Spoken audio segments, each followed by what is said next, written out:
और आरोपी की तलाश एक तरफ लगातार अब टीमें यहां पर कर रही हैं, वहीं बड़ी अपडेट आपको बताएं यशश्री हत्या मामले को लेकर अब यशश्री की पोस्टमार्टम रिपोर्ट सामने आ गई है। चाकू से वार कर मौत के घाट उतारा गया, चाकू से हमले की वजह से जान यशश्री की गई है, यह खुलासा रिपोर्ट के जरिए हो रहा है। तो यशश्री शिंदे की पोस्टमार्टम रिपोर्ट में आरोपी ने यशश्री के पेट और पीठ पर जिस तरीके से चाकू मारा था, इसकी वजह से उसकी मौत की वजह बताई जा रही है। चाकू से हमले की वजह से यशश्री की जान गई, बेरहमी से एक के बाद एक उस पर हमले किए गए थे, कैसे उसका चेहरा पूरी तरह से कुचल दिया गया था, उसके प्राइवेट पार्ट पर पूरी तरह से दाऊद ने कैसी भर्त्सना की थी, ये वो तमाम चीजें हैं जो अब खुलकर सामने आ रही हैं। तो यशश्री की जो पोस्टमार्टम रिपोर्ट सामने आई उसमें सच भी सामने आ गया है कि किस तरीके से निर्ममता की गई थी। अब इस पर किरीट सोमैया कह रहे हैं कि ये पूरी तरीके से लव जिहाद है और परिवार चाहता है कि कठोर कार्रवाई हो इस पूरे मामले में, क्योंकि जिस तरीके से यशश्री के पीठ पर पेट पर वार किया गया उसकी वजह से उसकी जान चली गई। अब इस पूरे मामले पर किरीट सोमैया ने लव जिहाद का एंगल जोड़ा है, परिवार कठोर कार्रवाई चाहता है, ये कहा है, सुनवाई फास्ट ट्रैक कोर्ट में हो, ये भी यहाँ पर किरीट सोमैया की तरफ से कहा गया। आपको बता दें कि किरीट सोमैया ने कहा है कि यशश्री शिंदे के परिवार से मिले हैं, परिवार चाहता है कि आरोपी को तुरंत गिरफ्तार किया जाए, सजा दी जाए। अभी हमने मेरे स्थानिक विधायक मित्र महेश बाल्दी के साथ में यशस्वी शिंदे के परिवार से मुलाकात की। उनकी माताजी, पिताजी और रिश्तेदारों को हमने वचन दिया है बहुत ही जल्दी जो भी आरोपी हो, फिर वो मोहम्मद दाऊद शेख हो, उनके सहयोगी हो, उनको गिरफ्तार किया जाएगा और शेड्यूल कास्ट एक्ट के अंतर्गत एट्रोसिटी एक्ट भी लागू किया जाएगा।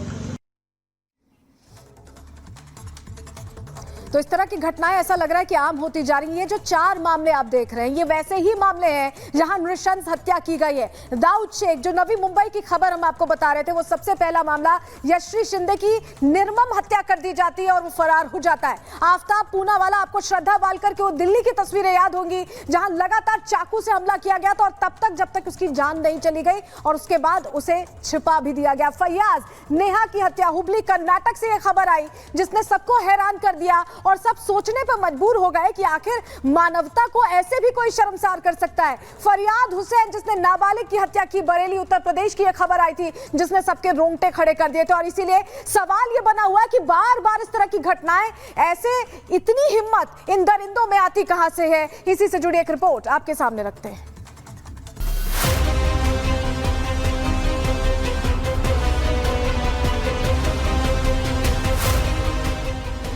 कोई कैसे इतना जल्लाद हो सकता है? कोई कैसे इतना बेरहम हो सकता है? कोई कैसे मोहब्बत के नाम पर लड़की की जिंदगी छीन सकता है? यह सवाल अब हर किसी को कचोट रहा है, क्योंकि मुंबई की यशश्री के साथ दरिंदे दाऊद ने इश्क में बदलापुर की ऐसी कहानी लिख दी कि हर कोई अब सन्न है। दरिंदे दाऊद ने यशश्री के साथ ऐसी वारदात को अंजाम दिया कि किसी का भी दिल दहल जाए। तस्वीरों में दिख रहे इस बेरहम हत्यारे ने पहले नवी मुंबई के उरण की रहने वाली यशश्री शिंदे का बेरहमी से कत्ल किया और फिर फरार हो गया। एक फोन आया था कि उरण रेलवे स्टेशन के सामने एक झाड़ी में एक लड़की की डेड बॉडी पड़ी है। उसके बाद हम लोगों ने वहाँ पे पहुँचते ही तहकीकात करने के बाद ये पता चला कि ये तकरीबन 20 साल की एक लड़की थी। उसको किसी ने स्टैबिंग करके वो वहाँ पे उसका डेथ हुआ था। उसके सिलसिले में हम लोगों ने BNS 103 के तहत गुनाह दाखिल किया है और आगे का तपास कर रहे हैं। दरअसल 3 दिन से गायब यशश्री के परिजनों ने थाने में शिकायत दर्ज कराई, जिसके बाद तलाश में जुटे पुलिस को पनवेल उरण हाईवे के किनारे झाड़ियों में क्षत विक्षत अवस्था में यशश्री का शव मिला, जिसको देखकर साफ पता चल रहा था कि यशश्री के साथ दरिंदे दाऊद ने कितनी क्रूरता की होगी, कितनी बेरहमी से यशश्री की हत्या की होगी। पुलिस की शुरुआती जांच में पता चला है कि दाऊद ने यशश्री के प्राइवेट अंगों पर काफी वार किए थे। उसके हाथ पैर भी तोड़े गए थे। यशश्री के पीठ और पेट पर धारदार हथियार से कई वार किए गए थे। चेहरे को पत्थर से कुचल दिया गया था। सोचिए कितनी बेरहमी से दरिंदे दाऊद शेख ने यशश्री पर वार किए। यशश्री के साथ इतनी क्रूरता की गई कि उसका चेहरा पहचान में नहीं आ रहा था। यशश्री के कपड़े फटे हुए थे। इतना ही नहीं, पोस्टमार्टम रिपोर्ट में जो सामने आया है वो तो और भी रूह कपाने वाला है। पीएम रिपोर्ट के मुताबिक यशश्री के साथ बेरहमी करने से पहले दरिंदे दाऊद शेख ने उसका बलात्कार किया। फिलहाल पुलिस दरिंदे दाऊद शेख को तलाश रही है, लेकिन इस ब्रूटल मर्डर की क्राइम कुंडली के तार 5 साल पुरानी घटना से जुड़े हैं। साल 2019 में यशश्री के पिता ने दाऊद शेख के खिलाफ एफआईआर दर्ज कराई थी। दरअसल दाऊद शेख नाबालिग यशश्री के साथ गलत हरकत कर रहा था। पुलिस ने शिकायत पर पॉक्सो एक्ट के तहत मामला दर्ज किया था और फिर पुलिस ने दाऊद शेख को गिरफ्तार कर जेल भेज दिया। जेल से छूटने के बाद दाऊद शेख कर्नाटक चला गया, लेकिन वहां से भी दाऊद ने यशश्री शिंदे से संपर्क जारी रखा। वहीं पुलिस ने अब दाऊद शेख को पकड़ने के लिए 3 टीमें बनाई है और एक टीम को कर्नाटक भेजा है, क्योंकि वारदात के वक्त भी पुलिस को दाऊद शेख की लोकेशन उरण में मिली थी। जिसके बाद पुलिस को शक है कि दाऊद शेख ने उरण आकर पहले यशश्री को मिलने के लिए बुलाया और फिर इस पूरी वारदात को अंजाम दिया।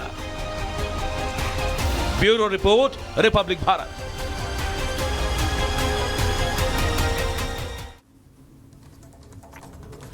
सत्यप्रकाश हमारे सहयोगी इस खबर पर ज्यादा जानकारी के साथ सीधा हमारे साथ इस वक्त जुड़ रहे हैं। सत्यप्रकाश, सवाल यह है कि जिस तरीके से दाऊद ने इस पूरी घटना को अंजाम दिया, उसके बाद आखिर अब वो कहां पर है? नमस्कार, आप देख रहे हैं देश का नंबर 1 चैनल रिपब्लिक भारत। आपके साथ मैं हूं सुमित चौधरी। इस बुलेटिन मेरे साथ मेरी 2 सहयोगी सलोनी और साथ ही मीनाक्षी भी होंगी। लेकिन सबसे पहले बात कर रहे हैं यशश्री हत्याकांड मामले को लेकर। आपको बताएं कि यशश्री की जिस तरीके से बेरहमी से हत्या की गई थी, इस मामले में फरार आरोपी दाऊद शेख की लगातार तलाश जारी है। नई मुंबई की जो 4 टीमें हैं उन्हें बनाया गया है। 4 टीमों को जो तलाश अब यहां पर कर रही हैं, जहां कर्नाटक में 2 टीमें अब छानबीन कर रही हैं, वहीं महाराष्ट्र में 2 टीमों को लगाया गया है। फरार आरोपी दाऊद शेख को लगातार टीमें यहां पर खंगाल रही हैं, उसे ढूंढ रही हैं। यशश्री की बेरहमी से हत्या की गई थी और जो आरोपी है दाऊद, उसे अब लगातार तलाशा जा रहा है। 4 टीमों का गठन किया गया है और कर्नाटक में जहां दाऊद शेख को टीम तलाश रही है, महाराष्ट्र में 2 टीमें लगातार जांच यहां पर कर रही हैं। तो नवी मुंबई की 4 टीमें आरोपी की तलाश कर रही है, तो दूसरी तरफ रिपब्लिक भारत से यशश्री के पिता ने कहा है कि हमें न्याय मिलना चाहिए। हमने पहले भी शिकायत दर्ज करवाई थी। दरअसल 2019 में शिकायत दर्ज करवाई गई थी। अब आरोपी दाऊद के खिलाफ सख्त कार्रवाई की मांग सुरेंद्र शिंदे कर रहे हैं। उन्होंने कहा कि हमें न्याय चाहिए। यशश्री ने दोस्त को फोन कर बचाने के लिए कहा था। दाऊद शेख पर पहले भी केस दर्ज करवाया था। बहुत ही निर्मम प्रकार से यशश्री की जो है वो जान चली गई। आप बताएं कि क्या कुछ उसके सपने थे उस दिन जब वो घर से निकली, तो क्या परिस्थिति थी, किस हालात में निकली थी? उस वक्त मैं ड्यूटी पे था, उसकी मम्मी एवंगी। आप बोलिए सर। वो घर से गई उसके सहेली को मिलने के बाद, उसके बाद वो घर पे वापस नहीं आई। क्या बोल करके गई थी? सहेली को मिलने जा रही हो। सहेली को मिलने जा रही हूँ। क्या इस दौरान कभी उसने दाऊद शेख का नाम का जिक्र किया था? नहीं, 2:45 बजे उसने उसके एक फ्रेंड को फ़ोन किया था कि मुझे बचाव करके। अच्छा। बचाव करके फ़ोन किया था। मिसिंग में मैंने ये पुलिस को इन्फॉर्मेशन दी थी कि उसने ऐसा कॉल उसके फ्रेंड को किया था। उसके फ्रेंड को कॉल करके पुलिस ने पूछा कि ऐसा जवाब उसने दे। हाँ, जो आरोपी है, बताया जा रहा है कि बहुत निर्मम प्रकार से हत्या की और उसके बॉडी पे बहुत सारे इंजरीज भी है। आप लोगों को कब पता चला इसके बारे में कि ये घटना घटी है? फ्राइडे को रात को 2 बजे मुझे मेरे भाई ने कॉल किया और मतलब हम दोनों उधर देखने के लिए गए, मेरा भाई और मैं। फिर मुझे मालूम गिरा। क्या दाऊद उसके पहले भी यशस्वी को परेशान करता था? हाँ, 2019 में उसके ऊपर हमने पॉस्को दाखिल किया था, परेशान करता था इसलिए। हरासमेंट करता था? हाँ, हरेसमेंट। ये आपको एक तरफा प्यार की कहानी लगती है या वो परेशान ही करना चाहता था? क्या कहानी लगती है आपको? सर इतना मुझे नहीं आइडिया मेरे को। सरकार से आप क्या डिमांड करेंगे, क्योंकि अभी तक आरोपी जो है वो पकड़ा नहीं गया? सरकार ने उसको जल्द से जल्द पकड़ना चाहिए, ये ख्वाहिश है। तो मुंबई से एक बार फिर दरिंदगी की तस्वीर सामने आई है। जो घटना ये जहां पर घटी एक्सप्रेसवे था और वो चिल्लाती रही यशश्री, लेकिन कोई सुनने वाला वहां पर नहीं था, कोई मदद देने वाला नहीं था। जहां पे ये घटना घटी है वहां से हमारे सहयोगी सत्य विजय की रिपोर्ट देखिए। मैं इस समय उरन के उस जगह पे मौजूद हूं जहां पर यशश्री का शव मिला था। ये जगह है जहां पर यशश्री का शव मिला था। देख सकते हैं किस तरह से झाड़ियों में फेंका गया था और यहाँ पर 27 को पुलिस को जानकारी मिली। पुलिस तुरंत पहुंची और घटनास्थल पर, और जब शव देखा तो कहीं न कहीं शव का जो हाल था बहुत बुरा हाल था। चेहरे कुचले गए थे, चाकुओं से गोदा गया था। और ये जगह है उरन का, ये जगह जो है 500 मीटर दूर पर ही उरन रेलवे स्टेशन है।